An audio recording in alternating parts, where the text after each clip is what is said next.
the school is having a great day. When students went back to school 1 year ago, no one would have imagined it. We're going to have the schools remain closed for the rest of the year. A mysterious virus in the new year would spread to central New York. It's here. It's in our community. I'm here to announce a state of emergency in Onondaga County. Closing classrooms, suddenly sending students and teachers home to finish the school year on computer screens. The usually relaxing summer was filled with stress. Administrators waiting for guidance from the state. It's important to have face-to-face contact. To the extent possible, we would want to have kids in our schools. I really don't like the idea of my kids attending school in person. Parents wondering if they should send their children back to school at all. And those children just wishing life could get back to normal, but knowing that it won't, at least not yet. As central New York heads back to school in the age of COVID-19. Well, good evening, everyone. I'm Dan Cummings, and welcome to our COVID and the Classroom special program.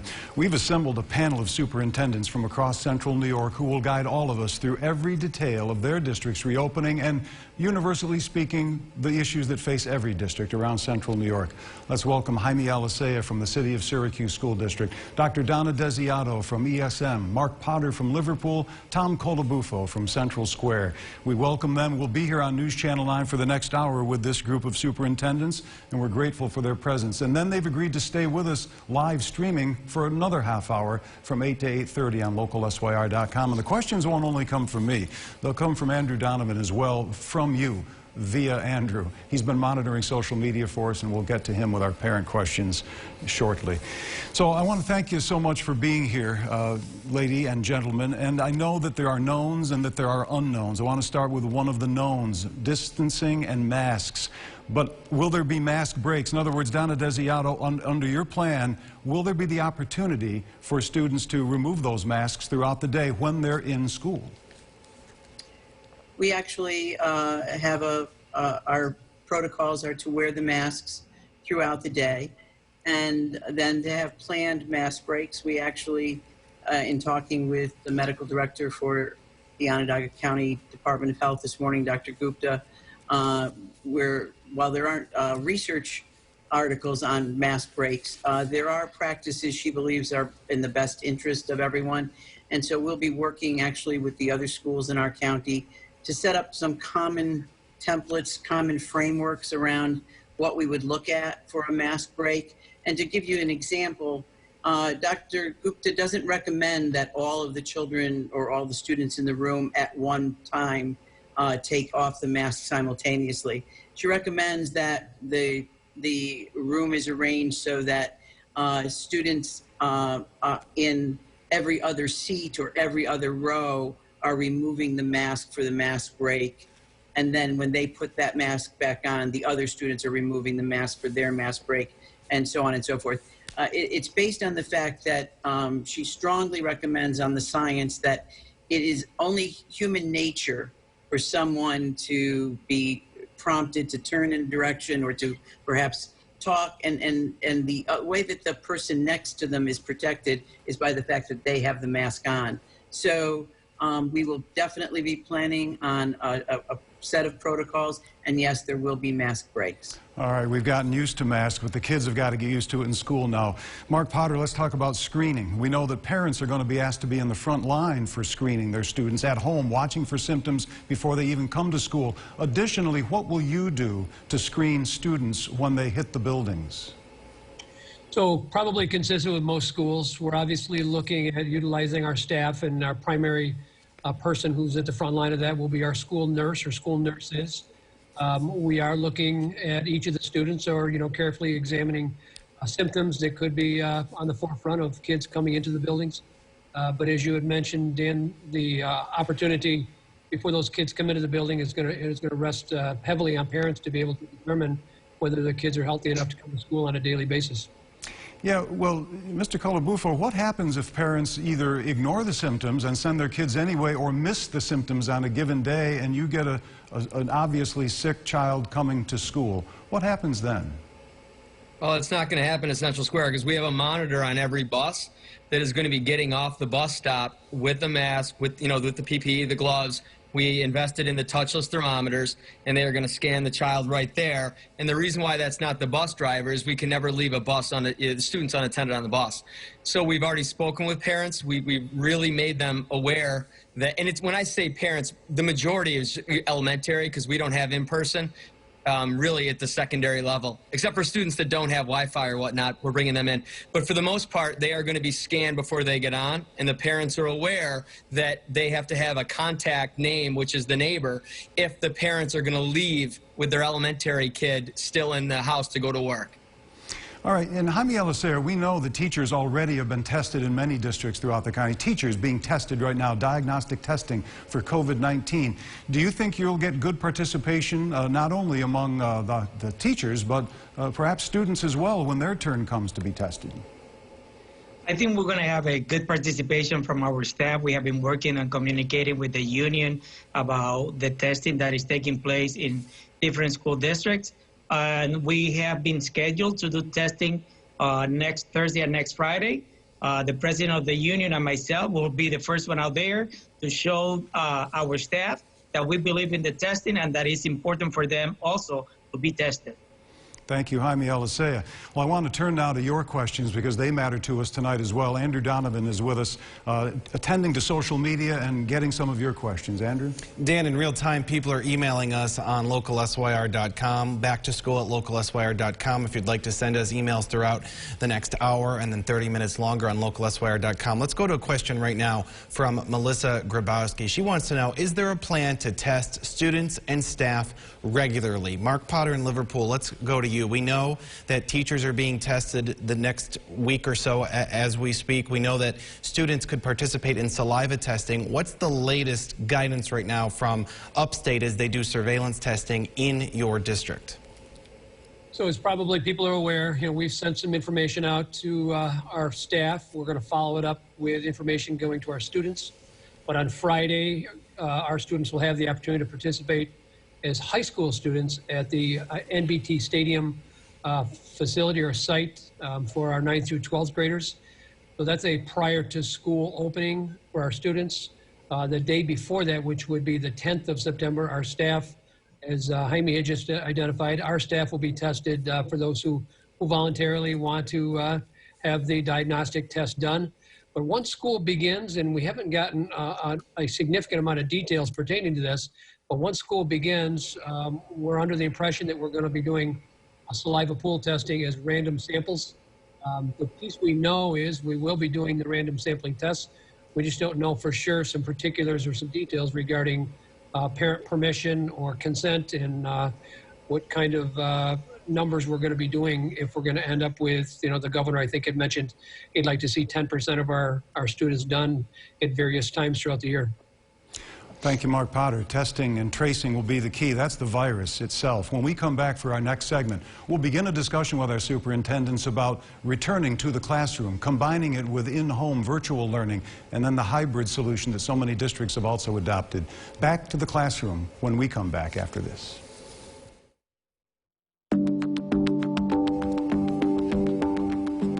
Back on our special program as we turn to school this year with COVID surrounding us. A chance to speak with some top-notch superintendents from around Central New York. Before we get to academics, I wanted to ask one more question or two, Donna Desiato, about this testing and tracing. All right, we know the county health department will in fact lead the contact tracing, but I got a question that goes to the class sizes. Now with distancing, we'll have maybe a dozen kids in a room that a year ago held 24 or 25.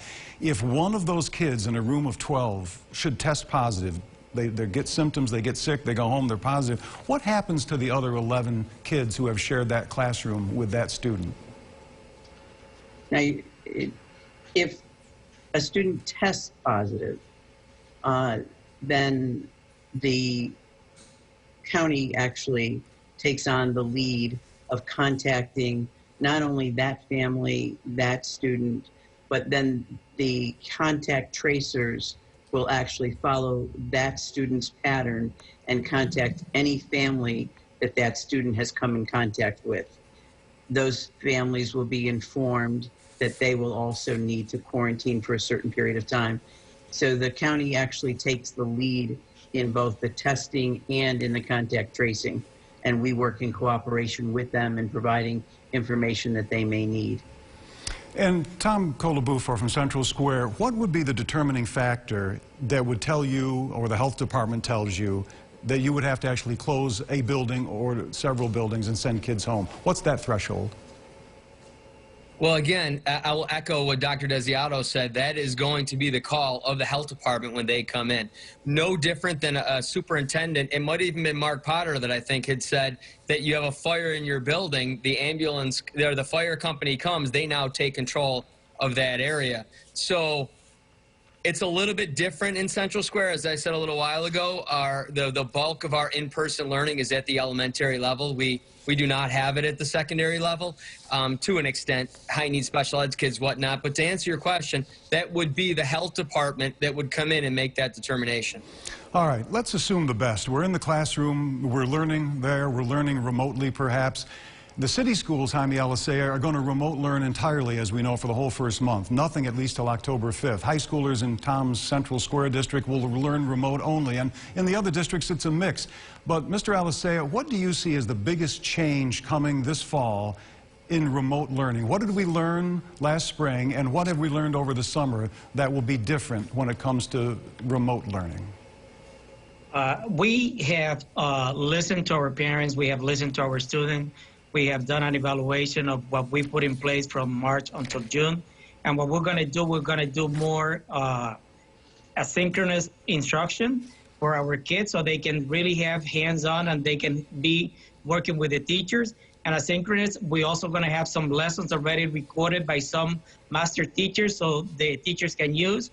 So the kids will have both a teacher in front of them using Zoom, using Microsoft Teams, or they can have the opportunity to go to Canvas, watch some video, do some lessons, and respond to the teachers. And we just learned today that your district has been gifted from the Allen Foundation and Syracuse University with resources and instruction for all 270 teachers to get more training in virtual instruction, right?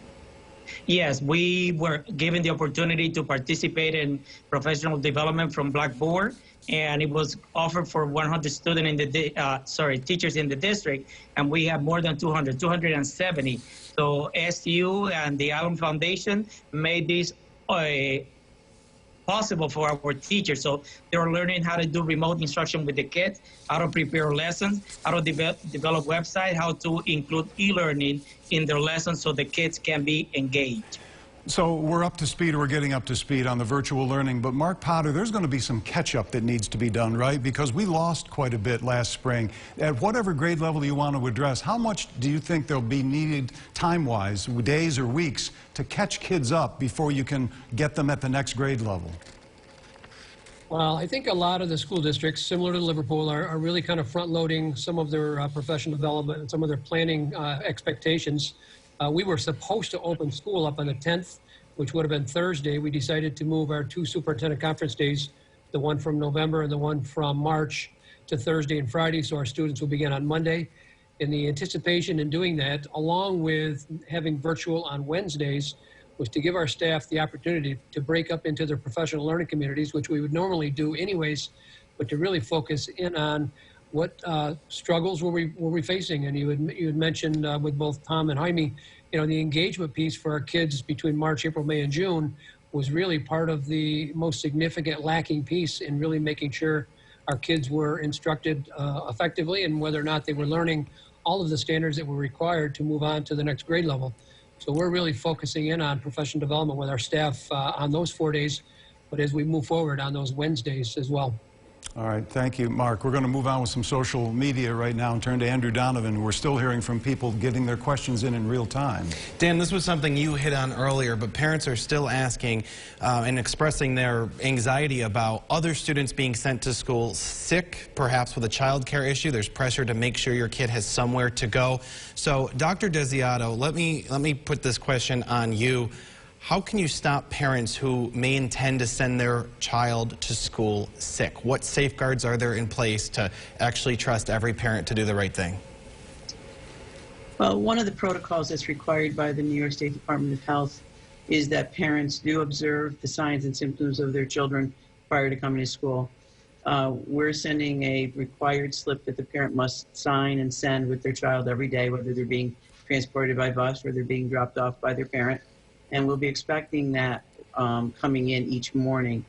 In the event that we witness any of those signs or observations, we actually have organized, and every building has, both certainly our school nurses, but also an isolation area in which if we believe a child has signs and symptoms that would suggest that we need to take further action, then the nurse will be taking those steps and reviewing that individual child and making a determination as to whether the child is prepared to stay in school or if they need to contact the parent and the child needs to be sent home.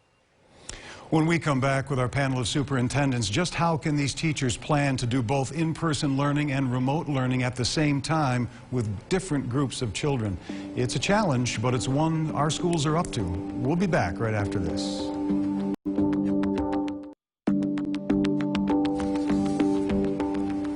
We're back with our special program, Back to School, here in the age of COVID. I want to continue our discussion with our superintendents now by asking Tom Colabufo from Central Square.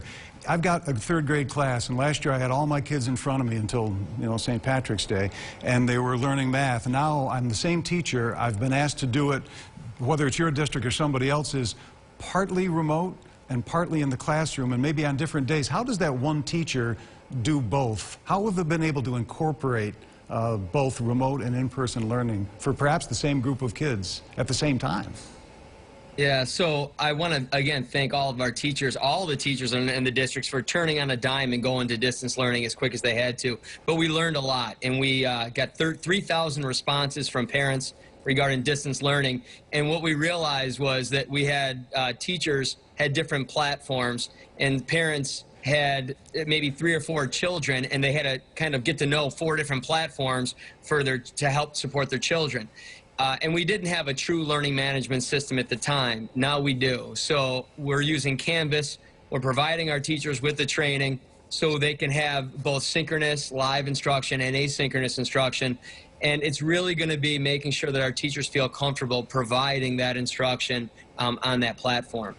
But the key is going to be when they're getting that live instruction on their live days, their synchronous, when they're at school, that the day ends at 1 o'clock for the students, but the teacher's still day goes to about 3:45-ish, and they will then hop on. And so there's going to be times where it's obviously it'll be scheduled. It's not going to be, the parents and students will know when that's going to be, but then they'll be able to jump on and talk to those students that were at home that day working on something asynchronously to be able to give that connection. Because what we're all trying to accomplish is that level of engagement, whether they're in the classroom or whether they're at home. We want the students to be able to have their questions answered and have that connection with not only their teacher, but peers in the classroom. Because, Mark Potter, in Liverpool, we certainly learned last spring and over the summer, there is really no substitute for being face-to-face with a teacher as much as you can, right?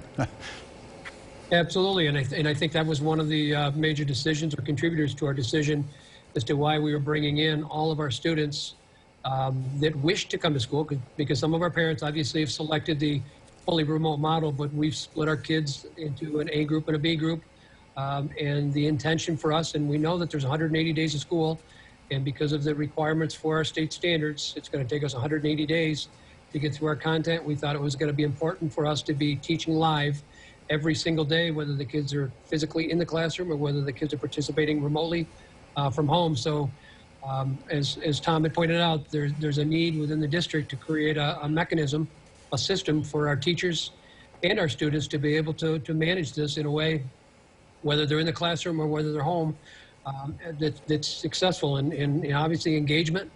And we'll talk probably later about the requirements for the social emotional aspects that really is important, and making sure that we're touching base with our kids as often as we can. Yeah, we're getting to that in just a minute, but Donna, all of your districts gave parents the chance to say yay or nay on in-person or staying at home. Will the parents have a chance to change their mind if for some reason it doesn't work to their satisfaction? In our district, and I think in most districts, what we have really set forth is that we have set forth the first semester. However, if a parent who has opted for in-person learning desires to shift to distance learning, in most districts we'll be able to accommodate that. If they're in distance learning, we really can't shift to in-person learning.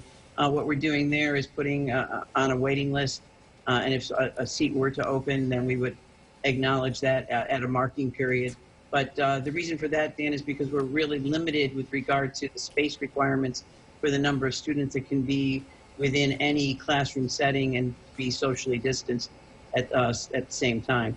Understood. Jaime, Alicea, for you now, since you're going all virtual for the month of September, at least till October 5th, do all of your students by now either have access to the internet and computer services they need? And if not, how are you providing them for the month of September?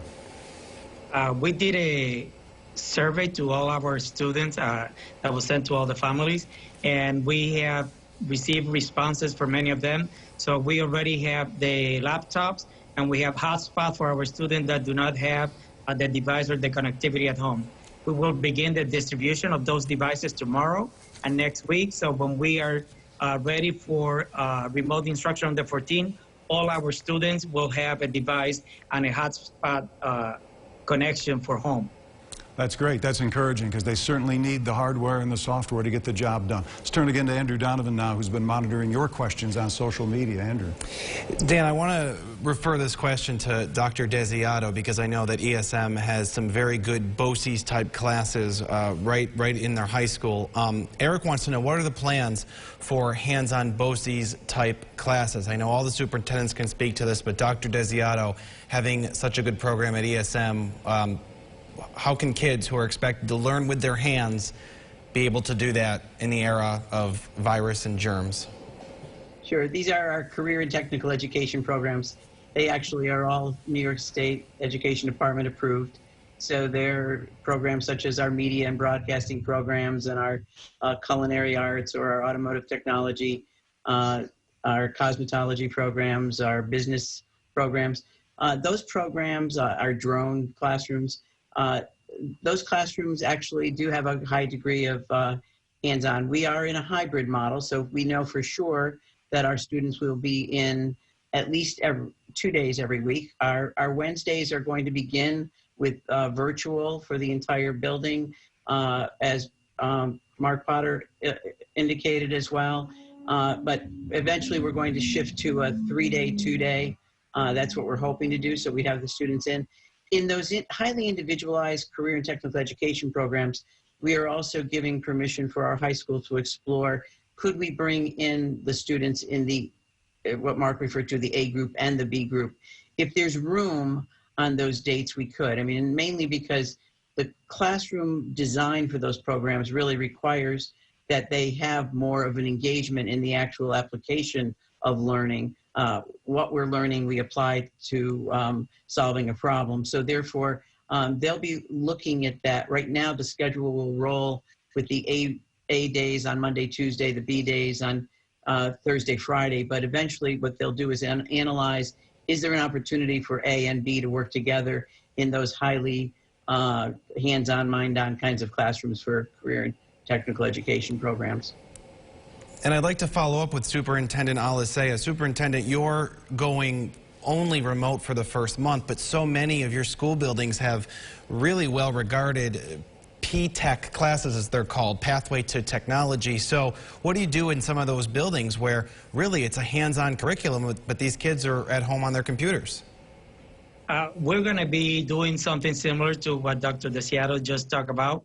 We want to make sure that those kids already have hands-on experiences, that they learn the skills that they need to be successful. Some of our P-Tech students are already taking courses at Onondaga Community College, so we will continue to provide with our students with the hands-on activities that they need to be able to complete the program successfully. Thank you, Dr. Alicea. So many adjustments to be made. Some of the adjustments the kids have already had to make come in the area of social and emotional learning, and they've learned the hard way. When we come back, how these schools plan to help those kids readjust to the new normal of school here in the age of COVID. After this.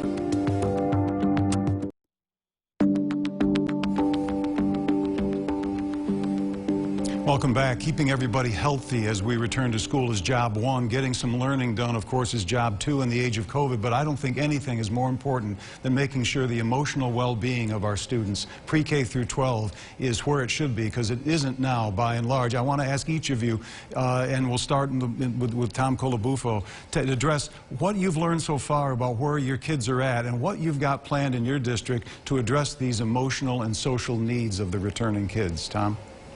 Yeah, so I can't even count how many wellness, I mean, I have it written down, but how many wellness checks that we have done. I give credit to our school counselors, school psychologists, our administrators for making those connections with students on a regular basis. And we have a great relationship with the parents. So parents have reached out and said, my child's not in a good spot. So we made sure we had a ton of supports. When we went there, we went with, you know, additional food distribution, things like that and whatnot for the family, because we want them to feel comfortable as well. But it was about making those visits, because our district spans 3 counties and 200 square miles. So we have students as far out as the North Shore, and then, you know, students in Brewerton. So it's super important that none of the students fall through the cracks.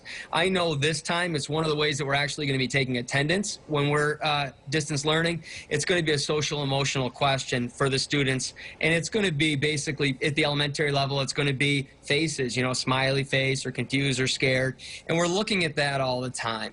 We're also definitely infusing social emotional aspects into the curriculum more now than we've ever done before.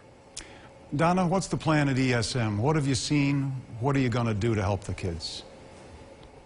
Well, what we know is, first and foremost, our teachers have done an outstanding job about really getting ready and for the excitement and the engagement of coming back to school. And our counselors are just outstanding. Our coordinator for youth development and leadership has been hosting various social and emotional types of professional learning that's gone on for our teachers as we begin this school year. We're reaching out to parents. We have it on our website for various resources, but we're also going to host parent sessions on how to prepare your child for coming back to school. What we know is we have to be realistic and honest with the children about the fact that coming back to school is exciting, and it also may have some anxiety to it. If it's in person, it means what do we need to know so that we can be healthy and safe, and that the idea of adults having a voice of confidence. We can do this, and we must follow these protocols. Also, the realistic part about, and we may not be able to do this way all year. We may have to go to distance learning, and it won't be because we've done something wrong, but if the virus spreads, we will have to go to distance learning. For those who are remaining in distance learning, we want to reach out to our parents there as well, because we know they had challenges with regard to being both the primary caretaker of their family, the person who is also holding down some type of you know, a job that they're doing every day, and they being then the supportive educator. So we want to provide them also with resources for how to be coping with these transitions. The fact that their children are still in a more remote setting, but we want them to be integrated into the classroom as well. Those are very, very important for child development and for the resources for our parents as well as for our staff as we begin. Social and emotional learning is one of our top priorities this fall. Yeah, Mark Potter, the parents may need some of this social emotional stuff as much or more than the kids, right? Well, I think realistically, we heard from a lot of parents in the spring that really said, you know, I didn't sign up for this teacher thing, and we really, really need help. We use a product, and Tom had mentioned a learning system. We use GoGuardian on all of our Chromebooks, and every one of our kids, K-12, have a learning device that has this software on it that really tracks and monitors where students are going into the web. And unfortunately, there were places that kids were seeking out their own help. Many situations where students were looking for information on suicide. With that, and really trying to reach out, and as people have mentioned, you know, well checks and perhaps even some family check up on situations that work so well. So we're reaching out and trying to assist parents in a variety of ways, and those are some examples.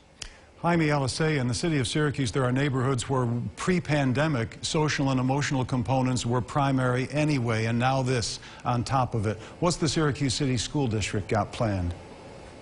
We're going to begin the school year doing a survey, a panorama survey for all the kids in the district, and doing a survey also for the families to find out what are the needs that they have. And we are going to provide support using our social workers assistant, our family engagement facilitators. We're going to be in ongoing communication with the parents to provide that support. Our program that we have developed will begin every day with a social emotional lesson. So every day the kids will begin with 15 or 20 minutes doing a lesson to talk about what happened during this pandemic time, what support do they need. But not only we're doing that for our kids and our families, we are also taking into consideration the well-being of the staff, because we have had some staff members that have suffered loss of family members during this pandemic situation. So we're also going to be providing that support to our staff. So important. Thank you. Andrew, let's go to you now at the social media desk. What have you been hearing over the last 10 minutes? Dan, Jen D is watching us right now and writes in with this question, and I'll pose this to Tom Colabufo in Central Square. Will students be allowed to bring supplies, their own supplies, to disinfect their own desks, perhaps like a Clorox or Lysol wipe? Tom. So we're providing all of that. I know even on the buses we are providing that, and we've said that to the parents because we still have to make sure that there's a product code number that has access to everybody.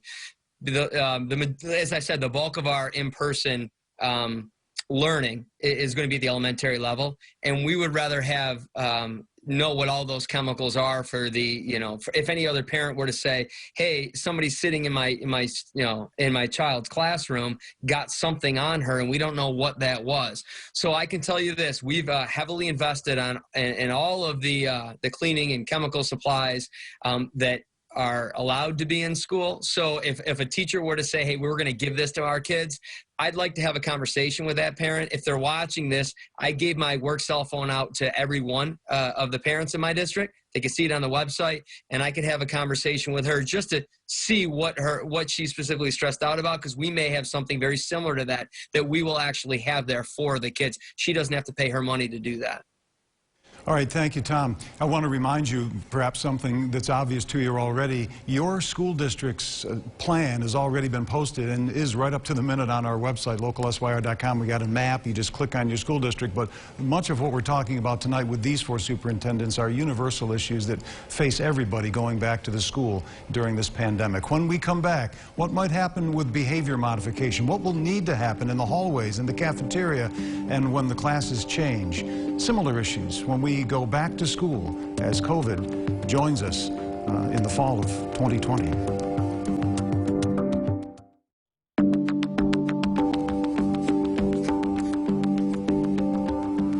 We're back, but it's been a long time since the kids have been back in the classroom, and they'll start to return next week in some school districts.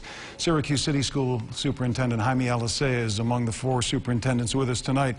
Jaime, it's been a long time. Parents are going to send their kids back. Teachers now have to maybe do a little extra policing than they've had to in the hallways and so forth at class change when the bell rings and when the kids do come back in October in your district. How are you going to be able to enforce, especially maybe the older kids and even the younger ones who just want to hug their friends when they haven't seen them, perhaps? It's going to take a little extra finesse, isn't it, from staff? Yes, we have been doing some training with the staff this week and next week, and we have been communicating with the parents regarding the expectations. We're trying to limit movement within the building. So at the elementary level, we're trying to keep the kids in one classroom and to have the teachers move around so they can go and support the students. At the secondary level, again, we're trying to limit movement. And what we did, we are limiting the number of courses that we're offering by semester. So instead of having the 8 period, the traditional day, we're only offering 4 classes. So the number of transitions in the buildings will be limited. Yeah, Mark Potter, I haven't asked this, but given what Mr. Alicea just said, how about staffing overall? Were you trying to do everything, and it sounds like you guys have all got great plans, so do all the districts as far as I can tell. Do you have the staff to do it? Are you having to spend extra money? How much? And can you afford it, whether it's staff, the PPE? Tell me about the cost of all of this. So like every other district, we've earmarked some funding that perhaps was found, I'll say, as savings from the spring, because we certainly didn't spend as much overtime, and there was some savings garnered in spring sports and some things like that. But we have PPE that's somewhere in the $250,000 era. We also have bought or purchased foggers for our buses.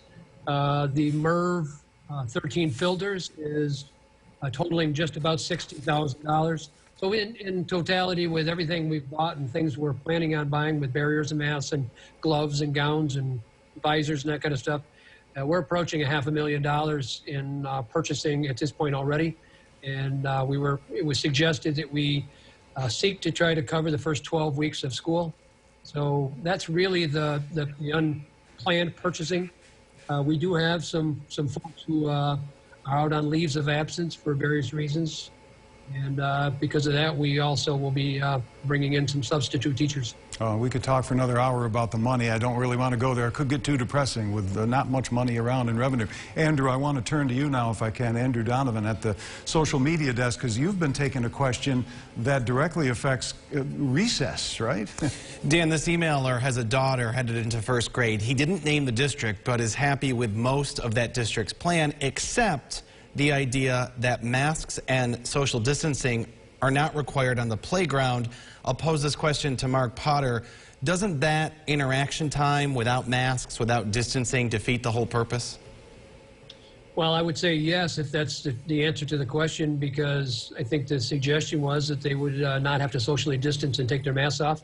We're staying with the expectation that when students are outside and they can maintain a 12-foot social distancing requirement, then they wouldn't be required to wear a mask. But if they are closer than that, they're going to have to remain with their mask on. All right. I'm sorry, Dan, the other piece in that is, too, that we're going to do our best with all of our buildings to isolate kids to some instructional spaces outside. But during recess, we're asking our teachers in our classrooms to stagger those times so that the number of kids that are outside is limited. Thank you, Mark Potter. When we come back, we want to give each of our 4 superintendents tonight a chance to address parents directly and students as well as to their comfort level going into this new school year in a year of COVID. After this.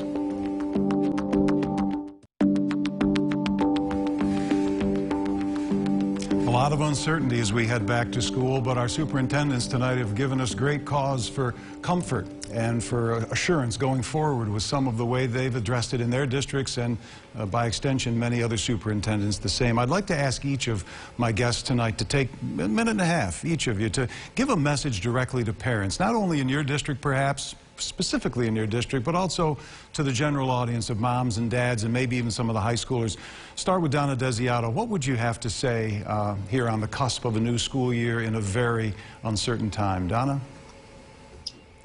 To our parents, I want to say thank you for trusting us each and every day with the most precious, precious people that we could have in our lives, our children. Know that we're taking it very seriously. We look forward to this school year. We will make it a success. It will not look like last year or the year before or when any of us were in school. It will look different, but it can still be very successful, exciting, and successful and productive. And it will be with health and safety as the highest priority. Whether you're sending your child in person or your child will be in distance learning, know that our staff, our teachers, our instructional staff, our bus drivers, our custodians, our administrators, principals, all staff are prepared to make this the best year it can be. To our high school seniors, I want to say this is the class of 2021. You've been with us through all of your years in school, and we're going to make this a great year for you. And you're going to be back here being the role models for all other students. To all high school students and Spartans, we're ready for this year. To all of our pre-K through 12 students, we're excited. We're looking forward to you being back. So let's get ready to go. Let's do it with health and safety and make ESM proud. Donna, thank you. Mark Potter, how about you? Well, I'm going to ditto exactly what Donna said. I think she made some very valid and purposeful points to our parents, to our students, to our staff. I think it's important to at least acknowledge with our staff, students, and our parents that our intention on September 14th is to begin with our A group, and obviously the 15th with our B group.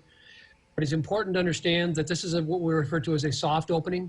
What we do on day 1 and day 2 may be different than day 3 and 4 and 5. Week 1 may be different than week 2. We're going to learn along the way. I know that, as Donna had mentioned, it's important to acknowledge and thank our parents for their trust and commitment in sending their kids to us. We want to try to create what appears to be some sort of normal. Many people refer to as the new normal. I think there needs to be some normalcy put into the lives of our kids and our families to help them find some solidarity in this. We haven't seen our kids in nearly 6 months in most cases. But as Donna said, they're a Spartan. You know, we're warriors through and through, and I think it's important for us to feel like we're going to be victorious in making our way through this. So thank you. Yeah, Mark, thank you. Jaime, Alicea, we probably heard more from your teachers over the summer. The teachers union was vocal in certain ways. They did their own survey. So as you address the audience tonight of parents, also give me a little message for the teachers out there, and perhaps not just Syracuse City, but particularly as you address their comfort level. I mean, everybody's at least a little anxious about this, teachers, parents, and kids. Some teachers are more anxious than others. And what can you say to both your teachers and to the community at large in the Syracuse City School District? Dan, we have worked very hard to make sure that the teachers return to a work environment that is going to be safe for them and that is going to safe for our students. We want our teachers to know that we will continue to do everything that we can to support them and to engage them in the process so we can work together. This is a pandemic situation. We have never gone through this before. I share with the staff that I have been with the district over 30 years. 37 to be exact, and never had to deal with anything like this. I remember the H1N1, but there was a vaccine that was developed. We're still dealing with this crisis, but I wanted to know, I want the staff, I want the parents, and I want the students to know that we're doing everything that we can to make sure that they are working and learning in a healthy work environment. Jaime, Alicea, thank you. And Tom Colabufa, I'll give you the last word only because the hour is about up on television anyway. What's your good word for the Central Square School community? Well, I want to thank all the parents. I want to echo what all the superintendents are saying right here. The parents were amazingly supportive. I want to thank the administrative team where collectively I don't think we took a single vacation day over the summer because we really couldn't. I want the students, I want the high school students to know that even though you're virtual, when the governor lessens restrictions, we will lessen our restrictions. We want to get you in. But even remotely, we still want to have all of our clubs. We want to be able to have that connection, student government. We want to have the Change Club. We want to have DECA. We want to have anything that's able to still have those students engaged. We want to do that. And not only over distance learning, but we also want to be able to have time to be able to bring you in. So I know that our senior advisor wanted to do like 6 different in-person pep rallies, 50 kids at a pop, and spread everybody out in the new gym. We want to do those things. So we will again practice all social distancing. We will be 100% compliant with what we have to do, but we really want these students to be able to have a good experience, at least the best experience during a pandemic. And at the elementary level, again, some students are coming in. Some parents decided to keep their kids home. We're still going to have yearbooks. We still want them to be a part of it. We really want the community to feel that as one we rise, together we soar. That's our motto. It is being put to the test.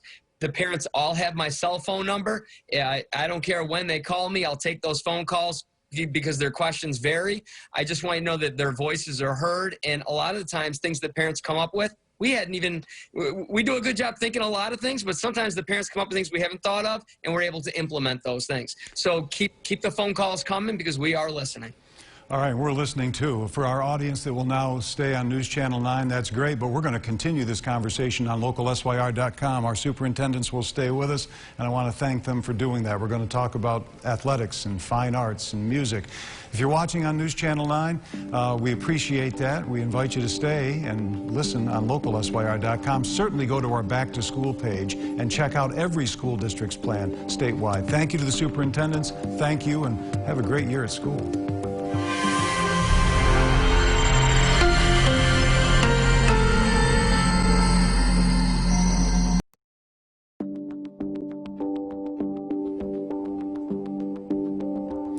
right, welcome back, especially for those who have been with us for the whole hour on our Back to School special. Back to School, COVID in the Classroom. Dan Cummings here now on localsyr.com. And we are joined by four very generous people because they've been generous with their time. We want to thank them again for joining us. Jaime Alicea, Superintendent of the Syracuse City School District. And Mark Potter is here, Superintendent from Liverpool. Donna Desiato, Superintendent at East Syracuse Manoa. And Tom Colabufo from Central Square.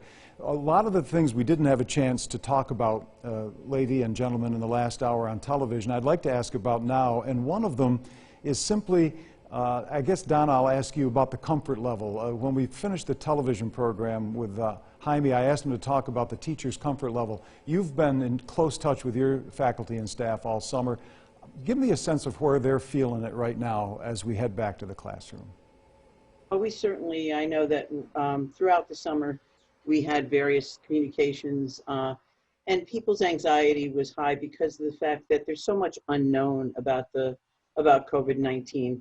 When we did our session with all of our employees, and certainly our largest group are our teachers, that was the session that was in distance, but the questions that they had put into our portal, we could tell that most of the questions were generated around the environment, the safety, what types of protocols, what types of protections would there be. We started back yesterday with all of our employees, and at the very beginning, in each building, they said that, people came in, we purposely designed the day so that it was about reconnecting, about becoming acclimated to the new designed environment, and about social and emotional learning, and about the focus of this year with regard to health and safety protocols as a premier part of yesterday. That continued into today. And each of our buildings has reported, and as we've been around in the district, we've seen a lot of the anxiety really being reduced by the fact that people took that step. They came into the buildings. They saw that the buildings, our custodians and our buildings and grounds and facilities team has done an outstanding job. Our deputy superintendent and our executive director of business administration, school business administration, they've done an outstanding job, along with our director of facilities, of designing every aspect of this district to make it as safe as possible. So I think with that, people got to see that we have a very detailed plan for the safety and the health and safety for all as a priority. As a result, they're beginning to see, and you're seeing that confidence being slowly and gradually coming, and the excitement that's starting to build of we can do this, we can do this. And that's what we really want to communicate is we can do it, we will do it, and if there's any sign of anything that has to be addressed in a health or safety area, we will address it immediately. Thank you. We've had a lot of questions come in since we started this conversation over an hour ago. Andrew Donovan's been monitoring some of the things that moms and dads want to know about. Andrew? Well, Dan, the superintendents know what it's like to sit through a board meeting that won't end because the questions keep coming. Let's hope that isn't the case. We hope to get you out on time at 8:30. But a question we want to get to right now from Dave. How are districts handling the HVAC filters? Heating, ventilation, air conditioning, the acronym HVAC.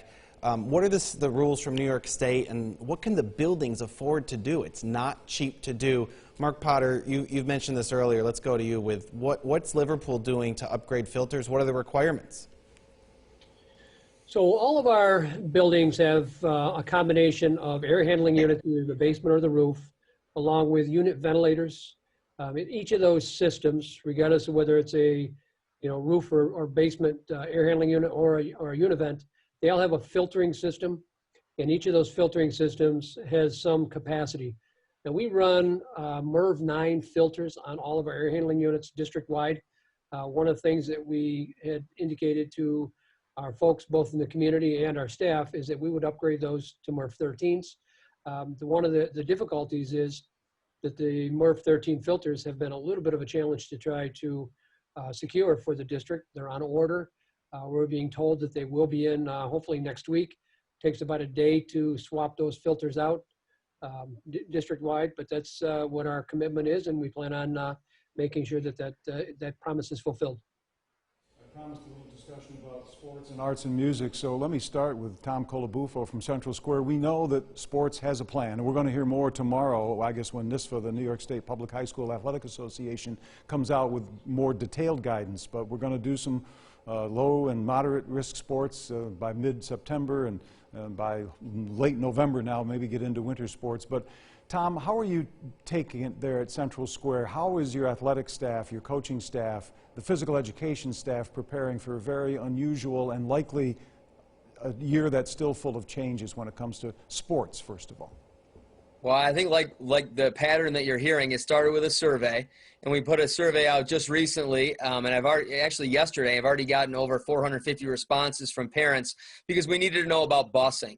Because as we mentioned, our high school students, the majority of them, are going to be doing distance learning. So our district is huge. So we're going to have 5 pickup and drop-off spots, 2 of them in Constantia because the North Shore area is so large. So one will be in Cleveland, one will be at A.A. Cole, and then the others will be at our elementary buildings, except for Millard Hawk because that's actually located right at our stadium. So then it would be over in Codnoy. We're checking to see the firehouse. So that's the first part, is we wanted to be able to have a survey to be able to know how many, and right now, it's 60% of the kids don't need busing. They don't need transportation. That will actually help us. That's good to know. But then the other parts of it is just letting them know that Family ID, that's the app that we use that parents can, register their kids for playing, that's up and running. So we're getting that information of all of our student athletes. We're also saying to parents, please make sure, even though there was a waiver, but if they haven't had a physical in 2 years, they need to have that physical. They need to have the immunization. We just at Central Square have the mindset that we want to be as proactive as we can. So if more restrictions get lifted, we're prepared. And so the 21st, as everything goes the way that we're hearing it should be, we will be running our sports programs. And music and band, we only feel that there hasn't been stuff that has come out from the governor yet regarding music and band, but we believe in equity in our district, and we want the students that may not play a sport, but they're in the band, a marching band or whatnot, that we still will be doing something for them as well. And we will be doing the same, social distancing requirements, but I want them to know it is a school community. It's not just for the athletes. So we're ready to go. And we're also going to have a Zoom meeting with the boosters, sports boosters, because we want to let them know. One of the reasons why we're having the 5 locations is if we actually picked every child up at their house, we probably have practices that would be 5 minutes long given the shrinking daylight time we have right now. So we have so many factors, but we have a great sports boosters. We want them to be part of that Zoom. So if they have ideas, we want to hear that as well. That's Central Square. Jaime, Alicea, in Syracuse, you're going to go all remote. There won't be anybody in any school buildings till the 5th. So when it comes to sports, particularly, how can students, high school students, say they want to play sport? They're going to be home distance learning starting mid-September. Is there any opportunity for the school district to have what would normally be after-school practices, and how would those students get from their homes to the schools for practice? In Syracuse, we are following the guidance, and students that are doing remote instruction will be also able to participate in sport. We're still having discussion with our coaches. We're having discussion with our athletic directors and Section 3, and we will make sure that, if the opportunities are there, that we have the kids involved in athletics. It is important for them to be active. It's important for them to be engaged. So we're working in putting together all the components needed for our kids to be able to participate if we have the sport. And I'm saying if, because I'm getting phone calls from some parents that are saying, how is it possible that if they have to stay 6 feet away in the classroom, or if they have to stay 12 feet away in the gymnasium, that they're going to be able to participate in the sport? So we're doing some surveys and getting information from all the stakeholders for sports. Let's turn now to Andrew Donovan. More questions from you. as our online program continues. Andrew. They're streaming in, and we appreciate everyone watching. Donna, Dan asked you about an hour ago now about the contact tracing if a student tests positive in a classroom. What about that student's siblings? I imagine the county health department would put the entire family in a quarantine, but if a student is tested for coronavirus, what happens to a sibling either in the same building or in another grade level? Well, certainly, at the point at which someone is being tested, they're not at that point identified as positive. So Dr. Gupta just answered this question actually with us this morning. The county looks at it on a case-by-case basis. They deal with certainly the parent, and the parent understanding that naturally if they have one child with symptoms, they'd want to also be looking at any other children and any other family members. So the contact tracers, and it would only be natural that if the child has been at home, they've been in contact with those family members. At that point, they're identified then as being also needing to be part of the contact tracing, and the county health department advises them as to what they may need to do with regard to being quarantined or being tested at that point. And this is a direct follow-up from me, not from a viewer. I wonder, you mentioned earlier, and I want to clarify, the communication of a positive case will come from the county. I know you can only speak for Onondaga County. We have viewers beyond that. But what you heard from Dr. Gupta, the commissioner in Onondaga County, is that they will notify both the teacher of the classroom, the classmates in the same class of a positive case, and what further action to take? Right. What ends up happening is the county actually takes the lead. The Department of Health, they actually have the contact tracers, or the county has the contact tracers. The Department of Health doesn't become involved until a case is actually positive. When a case is positive, then the county is following that case, and they're following that individual until they no longer have symptoms. They're calling that home on a daily basis, or as long as they need to. When a contact tracer is looking at it, then they're looking at contacting each of those individuals. They notify the individuals, including if it involves a staff member, they would be notifying them and letting them know what they need to individually do. But what about the rest of the building? If someone in room 2 tests positive, the county might take over that group in terms of communication.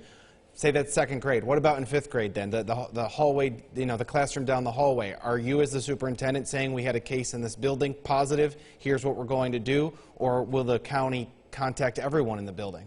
They actually, Andrew, it's actually the county. What they do is they would determine what path did that student take that morning. They would look at if the child came in by bus, then they would look at anyone who was on that bus and who that child came in contact with and who they needed to contact as a result. If they didn't, if they were driven by their parent, then they would be dealing with the family. They would then look at the pathways, and that's why we really all have very restricted areas of pathways and things and movement in the buildings, because we're trying to minimize the exposure of one group to another group. So if something happens in a 2nd grade classroom, it does not mean that the 3rd grade classroom or the 5th grade classroom is going to be affected. If for some reason the child that's in the 2nd grade classroom happened to be in contact with those 3rd graders or 5th graders, then yes, that would be a follow-up, and that would be certainly an exposure that would go beyond what we would typically expect in a day. But the county will follow that pathway of that individual throughout that day and throughout the previous days in order to determine who they have to contact and who has to be quarantined and who has to be tested. And since we're back on this topic of the virus itself, Mark Potter from Liverpool, a very useful white paper was put up by the Infectious Disease Division at SUNY Upstate. We've provided this on our website as well. Simply asking, is it safe for children to return to school? Yes. Communities with low infection rates have low rates of population immunity as well, so we remain highly susceptible to getting COVID-19. Everyone, they say, should expect that at some point in time during the school year, a student or staff member will test positive. That's why we're talking about it. But the preventive stuff is so important. It's probably also important, isn't it, Mr. Potter, for parents to continue to reinforce the good habits we've all developed as families over the past several months, to wash hands, to wear that mask, to get used to wearing the mask. That means in school as well, and keep your distance. This is a message that really has to come from home as the kid comes back to school, right? That's true, but I think there's also an obligation on school districts as part of the 84 assurances that came out of the state education's reopening guidance document. They really obligated the district to do a significant amount of teaching and training with regard to hygiene. And we've talked a lot about, how important hand washing is, and certainly, people have gotten used to using hand sanitizer and that kind of stuff, but we still believe in all of our classrooms that have sinks that students should be utilizing soap and water. We do have significantly more hand sanitizing stations that have been put into our schools. But you had mentioned mask wearing. Mask wearing is such an important piece in really protecting yourself, but protecting others from kids or adults who may be asymptomatic as well. So all three of those items, social distancing, keeping our hands away from our face, keeping our fingers away from our nose, our eyes, and our mouth, and wearing masks to resist or prevent us from spreading any kind of aspiration or any kind of sneezing, coughing, any of those things, along with breathing, is an important piece in protecting ourselves and our whole school community. Keeping it clean. Speaking of that, Andrew, you've got a question about keeping the building clean and the role of custodians and teachers. That's right. Tom Calabufo, I want to send this question to you. Edward Westcott is asking, will custodians have any support with all of the additional cleaning? Will teachers be asked to clean their classrooms, even simply using one of the wipes you mentioned earlier, if the teacher will actually be the one using it on a desk? Well, we are providing wipes for all of our staff, but I can say we definitely beefed up our custodial crew. So we purchased the very expensive Clorox 360 machines, several of them for each of the schools. We have those fog guns type thing for the buses as well. But the level of cleaning, and I got to give credit to our director of facilities, Paul Brissett, does a phenomenal job with his crew, keeping everything so clean. So what I can tell you is that they before school starts, there's massive cleaning going on after school. During the day, the 365 machines actually can be sprayed in coffee cups. And I said I would volunteer to prove this because the chemicals are healthy for that. It just would kill COVID-19. So everybody is pitching in. Again, at the secondary level, we don't have students in those classrooms. It'll just be the teacher, classroom teacher, content teacher, special ed teacher, maybe a TA with masks on, planning lessons and whatnot, and they're delivering it from the classroom with no students. But at the elementary level, it will be all hands on deck. Staff will have, the things to wipe off and whatnot, but the bulk of that will be done by a beefed up cleaning crew in the evenings. Tom, as our lone non-Onondaga County representative, what's the process like for contact tracing for your district? I know one of your buildings sits in Onondaga County, but the rest of your district is in Oswego County. So how does that work for your district? Well, I want to echo everything that Dr. Desiato said because I can vouch for that. So during the closure, at the very beginning, in the early spring, we had a parent called me up and said that their child, a high school student, had tested positive for COVID. We had already been closed. We had actually closed down a little bit earlier than Onondaga County. And so the first thing I did was I called the Oswego County Health Department. I was told I was not allowed to say anything. So they were already on top of it. They do all of that. So when you are asking the questions, what happens to, to the kids in the room, four rooms down, that we are not allowed to make those calls. They make those calls. What we need to do is be extremely disciplined with the attendance sheets, the sign-in sheets. We're taking the temperatures of anybody that comes into our buildings and whatnot, and those sheets are going to play a vital role when the county says, okay, there was a case in, let's say, one of your elementary buildings. We need to know everybody that was in there, the design of the rooms, what you're doing, who uses those hallways. And we become the stewards of that information, and then the county does their job. But I wonder if there is a positive test somewhere in the building where it's out of the contagion zone, but still relevant to an entire building worth of students. Donna or Tom, who used to work for Donna, I know you have similar styles, who contacts the rest of the building? I'm sure this spreads like wildfire on social media. Shouldn't the superintendent say, hey, we did have a case, people in direct contact will be contacted by the health department, but everyone else, we just want to let you know there's a case, all is good, we'll see you tomorrow in school? So here's the thing. You're an excellent reporter, Andrew. That would be a great question you can ask the health department, and I'm guessing they're going to tell you what they've told us, that is not our job to make those kind of announcements. As strange as that may sound, I have to respect the fact that they do know what they're talking about. I do know that we would be definitely cleaning. I mean, we're already cleaning to a high extent, but we have to do what we've been told by those health departments. Andrew, I'd also say, we'll follow the guidance of the Department of Health. This is an unusual situation because usually most people expect that the superintendent makes every call on every situation.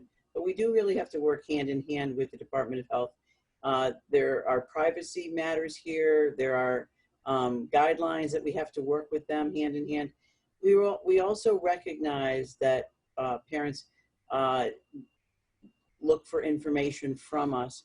When we're able to give information, we will provide it. But when we're not able to, we will abide by the privacy and the protocols that we have to. I think there's one very important. We're very fortunate in Onondaga County.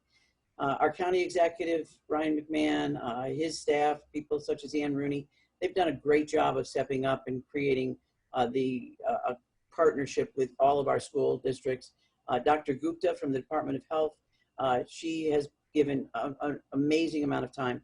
We have those satellite sites that started last week with Lafayette, West Hill, Jamesville, DeWitt. I know that they've been also here at ESM, Lincourt. We had our site together here. Next week, they're going to be at Liverpool. To date, including ESM's site, 0 positive results from all of the hundreds of employees that were tested here at ESM last Monday. So I think it's important for our parents to know, our staff to know, that our county is being very proactive in doing that surveillance testing. We thanked all of the employees who participated. As Dr. Potter said earlier, NBT Stadium next Friday is going to be another site, as well as his district will be a site next week. Those tests are very valuable to us. To have hundreds of employees tested and to have 0 positive results was absolutely very, very rewarding for us.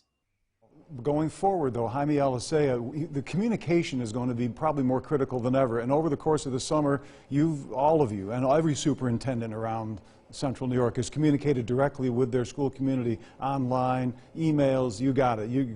Here we are on TV and online tonight, and you guys have been generous with your time all summer long for the news media to get the word out globally. But going forward, and even today, the governor said as of next Wednesday, we're going to have a statewide dashboard set up, and I'm expecting every school district to feed this dashboard so that on a day-to-day, if not hour-to-hour basis, each of your districts really has to become your own little news station, right? I mean, parents are going to be because to some extent, it won't matter too much once school starts what the big news stories are, unless there's an outbreak, and a closure of a school. But you're going to have to be in touch, Jaime, like not you personally, but the district. Your parents are going to have to be able to depend on a system of communication throughout this fall and into the winter to know what's up today, what's up tomorrow, right? Do you have that communication system in place, and what channels are they?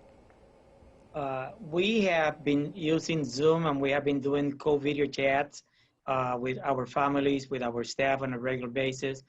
Since this pandemic began, we have had 52. I have had about 8 lately with parents in their native languages and all that, so we will continue to do that. We are updating our website on a regular basis, and we develop a guide for parents and also for staff and we want our parents to read that information carefully. And we put in there some announcement and some website that they can get information on a regular basis. So we will continue to do robocalls, we will continue to send emails, and I will continue to make sure that our website is up to date. But that also is very important then that we communicate with the county health department, because every communication that we're going to be having with our families, with our staff, is got to be in alignment with the county health department. Yeah, and Mark, I assume you've got your own communication set up to your satisfaction, right, with parents and kids? Yeah, I mean, we've gone into, obviously, the social media mode, because I think that's where a lot of adults and students live, whether it's Twitter or, as Jaime had mentioned, we use School Messenger for an enormous amount of our information, including that's how our health screening app will be disseminated to all of our families for responses. So we're using that along with our expectations for posting information on the website. And you did mention the dashboard, which seems to be very limited information that's been passed on to school districts. But when I look at what Ryan McMahon has done in the county, you know, if there was a particular case in a grocery store or in a Lowe's or Home Depot or something, it typically wasn't those facilities that did that report. It was that collecting agency, which was Onondaga County. So our understanding or belief is that the districts aren't going to be the ones responsible for putting that information out. It's actually going to be either the county or the state through this dashboard. I got a question, if you don't, Andrew. I wanted to come back. Just go to 20,000 feet for a minute. Maybe I have so many questions. I know, Dan, we do, but we promised them 8:30. I know. That's why you're the senior reporter. You go for it. Let me just go to 20,000 feet with Donna, and maybe the others can chime in as well. Looking down the road, once there's a vaccine and we're beyond COVID-19, do you think that some of the things, perhaps many of the things we've been talking about for the last 90 minutes, especially when it comes to distance learning and combining it within classroom, that this will be the school of the future, that there may never be a return to 25 kids in a classroom, you all pile on the bus, you all do what we've all been doing, that some of this distance learning works so well. Obviously, a lot of it hasn't worked so well yet, but the stuff that works really well and the teachers that can teach it really well, that will be a part of what schools are going forward? I think absolutely. Once we can get beyond, and I don't expect us to get beyond immediately the fear and the anxiety of COVID-19, I think we need to remain highly vigilant regarding the spread of the virus. But once we can really, I think our staff is in the groove of exploring these new parameters, these new boundaries, these new ways of delivering instruction. We learned from last spring. We're going to start much stronger this fall with regard to distance learning, as many of my colleagues have talked about tonight.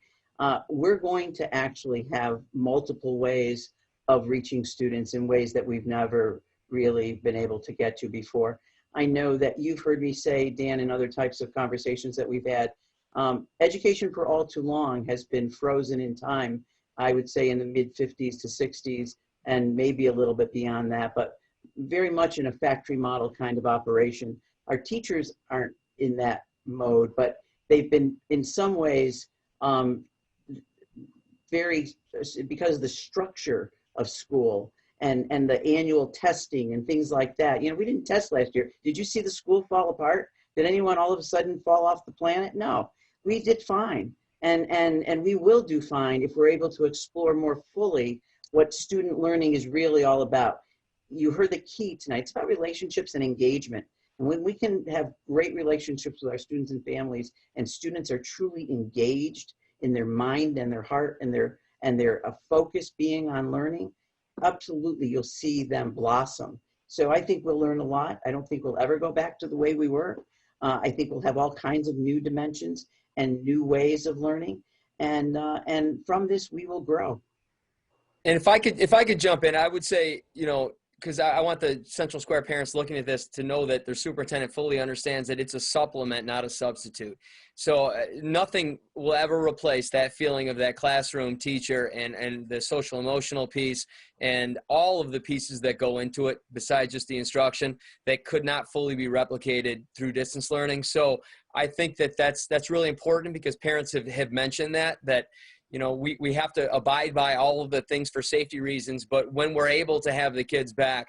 But there are some wonderful things, and quite honestly, I learned from ESM during my time there before COVID that when you have a student that's out sick, that's great. There are teachers that are doing distance learning for that child who's home, maybe with mono, who's out for a long period of time, who's actually able to answer questions and join in that class.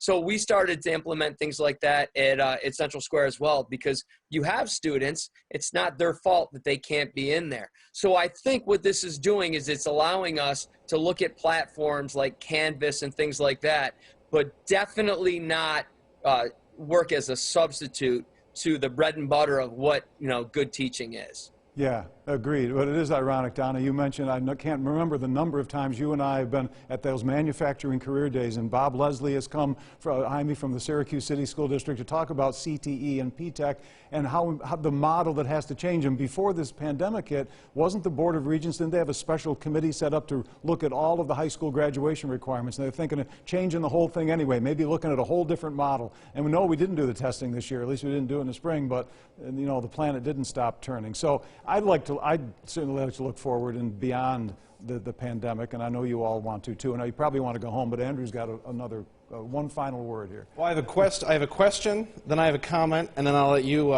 be the grand poobah to end everything here, and then we'll get everyone on their way. Mark Potter, do you have your fancy Warrior branded mask in front of you? No, I actually don't. It's in my vehicle. Okay. Well, don't be too far away from it in the future.